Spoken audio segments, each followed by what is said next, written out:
आप सभी को मेरा नमस्कार। आज कुछ महत्वपूर्ण घोषणाएं मैं करने जा रहा हूं हमारे समाज के हित में। हमारा समाज हमेशा, हम सभी जानते हैं कि अहिंसा का पक्षधर रहा है, पर्यावरण प्रेमी रहा है, जीव रक्षा का अहम रक्षक रहा है और ऐसे समाज का हिस्सा होना मैं समझता हूं मेरे लिए बहुत ही गर्व की बात है। और मैं दिल की गहराइयों से आभार व्यक्त करता हूं समाज के सभी साधु संतों का, सभी पूर्व विधायकों का, पूर्व सांसद का और समाज के सभी सदस्यों का और खासतौर से पूरे समाज का, जिन्होंने मेरे पिता स्वर्गीय युग पुरुष बिश्नोई रतन चौधरी भजन लाल जी के स्वर्गवास के बाद मुझे ये इतनी बड़ी अहम सुरक्षित की जिम्मेदारी सौंपी थी और एक विश्वास जताया था।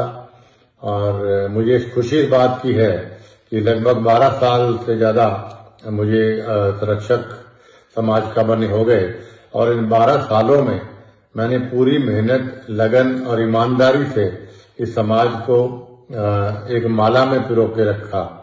जो समाज हमारे पूर्वज, खास तौर पे जैसा युग पुरुष चौधरी भजन लाल जी, स्वर्गीय लोह पुरुष राम सिंह जी, स्वर्गीय महान नेता श्री राम नारायण जी और महान नेता स्वर्गीय श्री पूनम चंद जी जैसे महान शख्सियतों ने और साधु संतों ने समाज को बहुत मेहनत से, बहुत लगन से इस समाज को एक माला में पिरो के रखा। तो मेरा भी वही प्रयास रहा कि इस समाज को न केवल माला में पिरो के रखें बल्कि एकजुट रखते हुए इसको और बुलंदियों तक लेके जाए। समय मेरे पास कोई ज्यादा पॉलिटिकल पावर नहीं थी, लेकिन उसके बावजूद भी मैंने ईमानदारी से हर वर्ष तक प्रयास किया कि समाज की आन बान और शान को कहीं नीचे न होने दूं। चाहे वो सीबीआई वाले मामले में राष्ट्रपति से मिलके उनसे लड़ाई करने की बात थी, चाहे विष्णुदत्त मामले में अपने खुद कांग्रेस में रहते मुख्यमंत्री से मैंने लोहा लिया, जिसका खामियाजा मुझे राजनीतिक रूप से बहुत आज तक भुगतना पड़ रहा है। चाहे दिल्ली धर्मशाला में पिताजी का साथ देकर उसको बढ़वाने की बात हो, चाहे हरिद्वार धर्मशाला की बात हो, चाहे गुड़गांव धर्मशाला की बात हो, चाहे पंचकुला धर्मशाला की बात हो, चाहे अभी जयपुर की धर्मशाला की बात हो, चाहे कि कुछ हमारे साथियों को राजनीतिक रूप से चाहे टिकट दिलाने या मजबूती देने की बात थी, या हमारे राजस्थान, हरियाणा कहीं के भी समाज के नौजवानों को सरकारी या गैर सरकारी रोजगार दिलवाने की बात थी, या सरकार की और किसी काम में बढ़ चढ़ कर मंदिरों के निर्माण की बात हो, जहां भी मेरी जरूरत पड़ी समाज को इन 12 सालों में मैंने मन से, ईमानदारी से मेहनत की और मुझे गर्व है इस बात का कि मैं कामयाब भी रहा। और खास तौर पर अभी कुछ साथियों ने पीछे एक वहम डाला कि भाई समाज का चंदा काफी लोग इसको मिसयूज करते हैं, तो हमने लगभग 3 साल पहले इसका ऑनलाइन काम शुरू मेरे कहने पर किया गया, जो आज भी ऑनलाइन है। कितना खर्चा आया, कितना लगा, और उससे पहले भी लगभग 15 या 17 साल से, मेरे बनने से पहले तक की मैंने ऑडिट प्रधानों का कई जगह ऑडिट करवाइए ताकि साथ रहे। और आगे भी जो कमेटियां बने उनसे मेरी प्रार्थना है कि आप भी अभी से लेके पीछे तक की 15 साल, 20 साल, 25 साल तक के सारा आय और व्यय आप इसको ऑडिट अलग अलग सीए से, अलग अलग कंपनियों से करवाइए और उसको ऑनलाइन डालिए जरूर, ताकि लोगों को पता लगे कि समाज का पैसा दुरुपयोग हुआ कि नहीं हुआ, किसने लिया, किसने नहीं लिया। और मैं दावे से कहता हूं कि भाई, और फख्र से कहता हूं कि हमने समाज को अपने ओर से जो भी हम दे पाए छोटा मोटा सहयोग वो हमने दिया। कभी समाज के पैसे का हमने एक कप चाय भी नहीं पी, मेरा दावा है। पिताजी का फोटो सामने, उसको हाजिर डाल के मैं कहता हूं। और जो आज घोषणा हमने कल करी थी, उसमें पहली घोषणा जो हमने करी थी वो हमने चुनाव डिक्लेयर की करी थी, क्योंकि बहुत लंबी मांग चुनाव करवाने की लोगों की रही कि चुनाव होने चाहिए। मैं भी लोकतंत्र में विश्वास करता हूं और मैं नौजवान साथियों खास तौर पर बताना चाहता हूँ, जब से हमारा समाज बना, जहां तक मुझे नॉलेज है, इस समाज में कभी भी चुनाव नहीं हुए। और एक बार मुकाम में बैठा था तो स्वर्गीय चौधरी भजन लाल जी, राम सिंह जी और रामनारायण जी कुछ साथी बैठे हुए थे हमारे साथ। तो उस दिन मैंने पिताजी से पूछ लिया, सबसे पूछ लिया कि भाई क्या कारण है कि हम चुनाव नहीं करवाते समाज में। तो एकमत होकर सबने ये बात बोली कि जो समाज अगर सर्वसम्मति से कोई फैसला करता है, उससे बढ़िया कोई फैसला नहीं हो सकता कि एकजुटता रहती है समाज के अंदर। इसलिए जिस दिन एकजुटता नहीं रहेगी उस दिन चुनाव कराएंगे, ताकि सर्वसम्मति नहीं बनेगी, चुनाव होने चाहिए। तो सर्वसम्मति बनती आई, लेकिन फिर भी पिताजी के स्वर्गवास के बाद और उनके बाद लोगों की मांग पर 2014 या 15 में, मुझे ईयर याद नहीं है, हमने चुनाव करवाए पूरे लोकतांत्रिक तरीके से। और उसके बाद मैंने जब सारे इलेक्टेड मेंबर्स ने कहा कि हम आपसे मिलना चाहते थे, मेरे घर पे मैंने उनको मिलवाया। उस दिन काफी बारिश भी हो गई थी, तो उस दिन मैंने देखा कई धड़े बनने शुरू हो गए कि भाई प्रधान मेरा आदमी बनने, ऐसे बने वैसे बने। जब मैं अलग अलग बुला के बात कर रहा था उस टाइम पे मैंने ये महसूस किया। तो फिर मैंने फिर सब लोगों से जब चर्चा की, मेन प्रतिबुद्ध लोगों से, तब उन्होंने कहा कि भाई फैसला इस तरह झगड़ा करेंगे समाज में बहुत धड़े बन जाएंगे और आपसी फूट समाज के लिए शुभ नहीं। तो उन्होंने मेरे ऊपर छोड़ा। तो उस वक्त मैंने फिर हीरा राम जी को, उस वक्त अध्यक्ष, सभी की राय लेके मनोज के काफी लोगों से मैंने पूछा कि भाई किसको देखा। सबने कहा ये ठीक है, ये नाम हमने कुछ रखे। तो हीरा राम भवाल जी सबसे अच्छे ईमानदार व्यक्ति थे, उनका नाम सबने कहा, तो उसको हमने अनाउंस किया। और उसके बाद कोविड आ गया, तो कोविड 1, कोविड 2 आया, तो ये इलेक्शन आगे जाता रहा। तो अभी हमने फिर कल सुबह चुनाव की घोषणा की, और इस चुनाव में हम समझते हैं पूरी पारदर्शिता हो, इसके लिए हमने हमारे पीठेश्वर स्वामी रामानंद जी की चेयरमैनी में एक कमेटी बनाई है 29 मेंबरों की, जिसमें स्वामी रामानंद जी हमारे अध्यक्ष रहेंगे। चुनाव करवा, उनकी देखरेख में चुनाव होगा। और उनके साथ अखिल भारतीय बिश्नोई महासभा के हमारे राष्ट्रीय अध्यक्ष जो परशुराम जी हैं, वो उनके साथ वाइस चेयरमैन होंगे। साथ में 27 मेंबर्स होंगे। और फिर एस.के. बिश्नोई जी जो बहुत ही प्रसिद्ध समाज सेवी भी हैं, लॉयर भी है हमारे समाज के, लीगल ओपिनियन के लिए उनको सबसे राय लेकर हमने नियुक्त किया।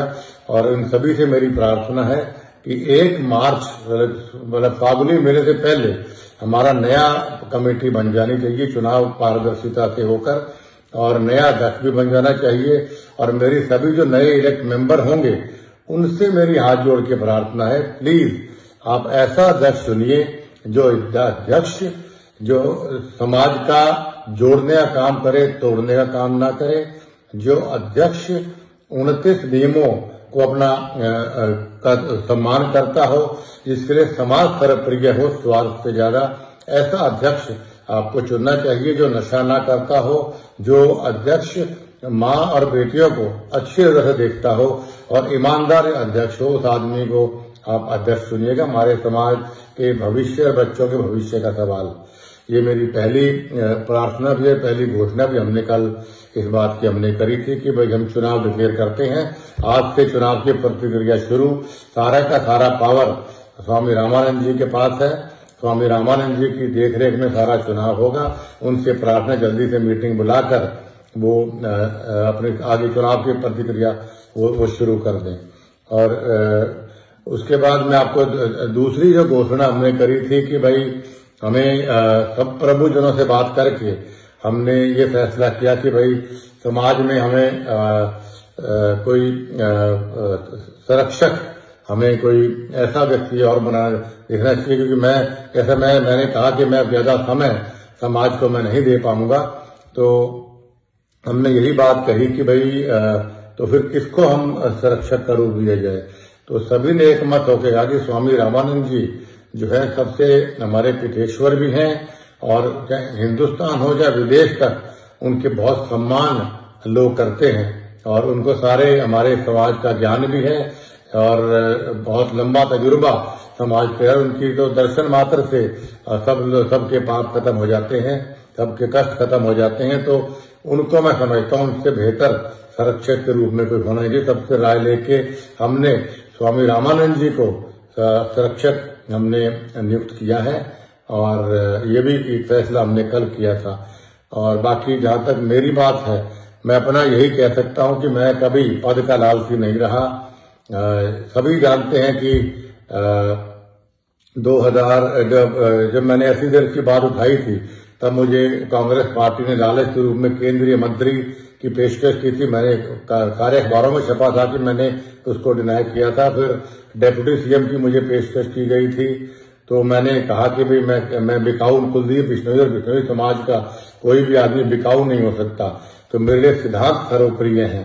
तो मैंने कभी भी, मैंने वो भी केंद्रीय मंत्री पर ठुकराया, फिर मैंने उप मुख्यमंत्री पर ठुकराया। उसके बाद मुझे पहले अखिल भारतीय बिश्नोई महासभा का मुझे अध्यक्ष नियुक्त किया गया। मैं बनना नहीं चाहता था, लेकिन मुझे जबरदस्ती बनाया गया। तो मैंने चाहे लेके साल या सवा साल में मैंने खुद इस्तीफा दिया और उसके बाद बहुत ही प्रसिद्ध और बहुत ही पॉपुलर मलखान सिंह जी अध्यक्ष बने। और उसके बाद पिताजी के स्वर्गवास के बाद सर्वसम्मति साधु संतों ने और सभी लोगों ने मुझे अखिल भारतीय बिश्नोई महासभा का संरक्षक नियुक्त किया। तो मैंने तुरंत प्रभाव से अपना इस्तीफा भेजा। रिकॉर्ड की बात है, उस वक्त की कार्यकारिणी से पूछा जा सकता है। मैं लिखित में कहा कि मैं संरक्षक नहीं बनना चाहता हूं, मैं ऐसे पद पे नहीं बैठना चाहता जहां चौधरी भजन लाल जी जैसे महान विभूति बैठे हों। मैं तो उनके मुकाबले में कण भी नहीं हूं। तो लेकिन उन्होंने, सभी ने मेरा इस्तीफा ठुकरा के, इस्तीफा फाड़ के बल्कि कमेटी में फेंका गया और ये कहा गया कि भाई चौधरी भजन लाल परिवार के अलावा इस समाज को कोई एकजुट रखने में सक्षम नहीं है। इस पे लोग विश्वास करते हैं। और जैसा मैंने पहले कहा कि भाई 12 साल से मैंने बड़ी ईमानदारी से इस समाज को आगे चलाया है। तो लेकिन आज मैं इस अखिल भारतीय बिश्नोई महासभा के संरक्षक पद से मैं त्याग पत्र देता हूं, क्योंकि मैं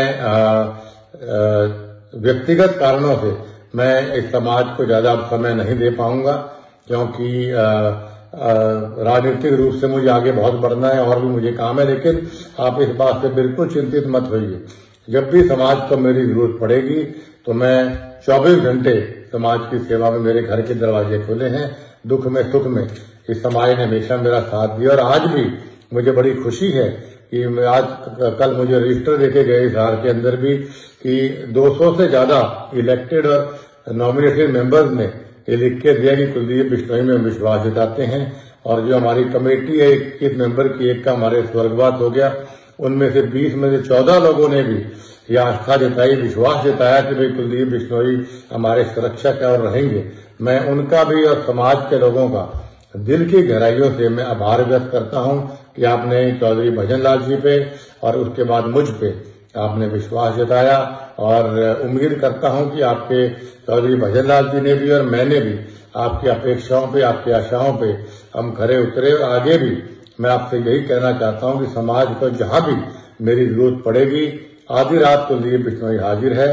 और ईश्वर से प्रार्थना करता हूं कि जो लोग ये वीडियो देख रहे हैं, गुरु महाराज उनके स्नेह, अपने स्नेह का हाथ, प्यार का हाथ, आशीर्वाद का हाथ हमेशा मेरे बिश्नोई समाज के ऊपर बनाए रखे।